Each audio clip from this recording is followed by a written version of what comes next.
I tutaj zawsze sobie biodro jak najbardziej w tam i dopiero się dokręcasz, tak jakbyś biodro... Plecy, no to... wydaje mi się, że...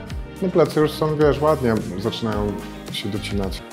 Tak, i to jeszcze klatkę trochę do góry. O. A wyciągnij jeszcze brzuch. Tak jakbyś klatkę, zobacz, chciała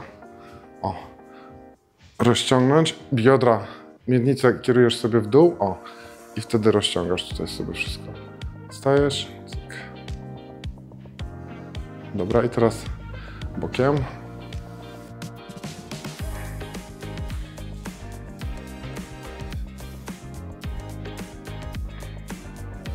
Odchyl się troszeczkę jeszcze. I tutaj zawsze sobie biodro jak najbardziej w tam i dopiero się dokręcasz, tak jakbyś biodro pchała w drugą stronę, w przeciwną niż bark. Właśnie tak. Z samego stania idzie się spocić. No słuchaj, z zawodnikami swego czasu się kłóciłem wręcz i walki tu, wiesz, takie odchodziły, że ktoś po 15 minutach już odpływał, nie? Tak. I teraz tyłem.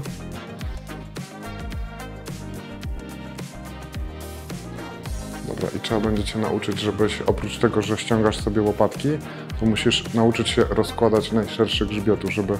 Teraz na zawodach to zależy, która federacja, która kategoria, bo nie chcą, żeby dziewczyny się jakoś tam mocno naprężały, ale jednak wiesz, z takiego stania to zobacz, ściągam łopatki tutaj, ale tu wyciągam najszerszy, nie?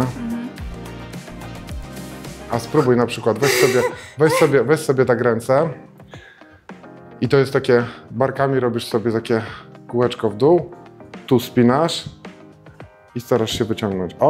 Właśnie tak, nie? I później trzeba cię nauczyć, żeby to było naturalnie. Na przykład jedną rękę chcę, to wyciągam. Tak, i zobacz, i talia się robi węższa, trójkąt na plecach się robi większy. Zobaczę spoko. na nagraniu. No, fajnie to wygląda. I teraz jeszcze, cofnij troszeczkę, tak jak teraz, no. I teraz fajnie jest symetrycznie. No. Później jeszcze dopracujemy, wiesz, na przykład jak stoisz na nogach, to trzeba ci wytłumaczyć, że jak na przykład stoisz i chcesz spiąć nogi, to spinasz, a kolana, zobacz, kolana wypycham na zewnątrz. I wtedy tutaj na przykład, jak chcesz na przykład krawiecki sobie spiąć, to musisz zrobić taki myk, że spinam nogę i jakbym chciał oderwać, widzisz, oderwać kolano do góry.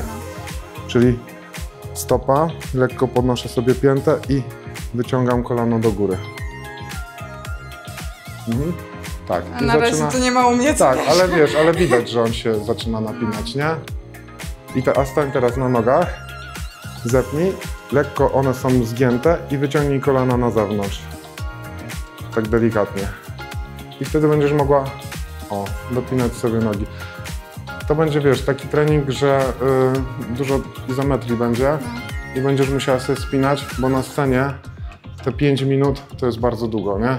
I tutaj będziesz musiała robić po 10 minut, wiesz, 15 pozowania takiego fest w napince całe ciało, żeby później na scenie te parę minut wytrzymać. Bo jak dojdzie ci odwodnienie, wiesz, różne rzeczy, to będą cię skurcze łapać, będzie cię telepało na scenie i to będzie niekomfortowe uczucie, a ty masz wyjść sobie, wiesz, tu jesteś cała napięta, a wyglądasz jakby to było lekkie, miłe i przyjemne, nie? Właśnie ja z nóg chcę zjechać. Wiem, że mam większe predyspozycje do wellness, ale ja to zrobię. No tutaj te boki nie zostają. No tutaj jest jeszcze do roboty. Ale no to trzeba przytrzymać, nie?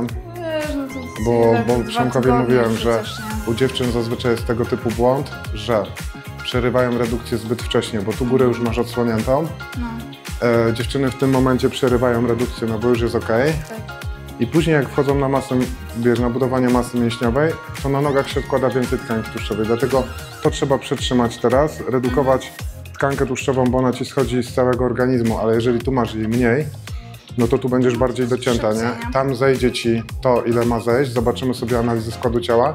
Jak stwierdzimy, że tego tłuszczu jest na tyle mało, że możemy wejść na masę i podbić kaloryczność, no to podbijemy. I wtedy na tej końcowej redukcji masz dużo mniej pracy do tego, żeby zrzucić. A to się zrobi, nie? Bo to jest kwestia tylko czasu.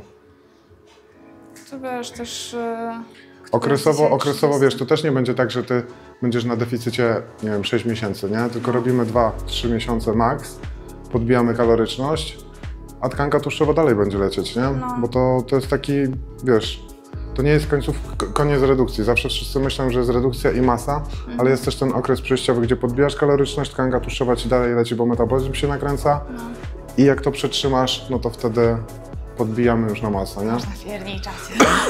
To jest właśnie, wiesz, ale właśnie wbrew pozorom przejście na masę wiąże się z tym, że podbijasz kaloryczność, a ty jesteś jeszcze bardziej głodny. I to jest najgorszy okres w tworzeniu formy, bo ludzie tego nie wytrzymują. Tak jak zawodnicy po zawodach czy zawodniczki, masz zawsze przykład taki, że wpadają w jedzenie i niektórzy nie potrafią się już pohamować, bo już lecą, Tak. nie? I miesiąc po zawodach oni wyglądają, jakby nie ćwiczyli.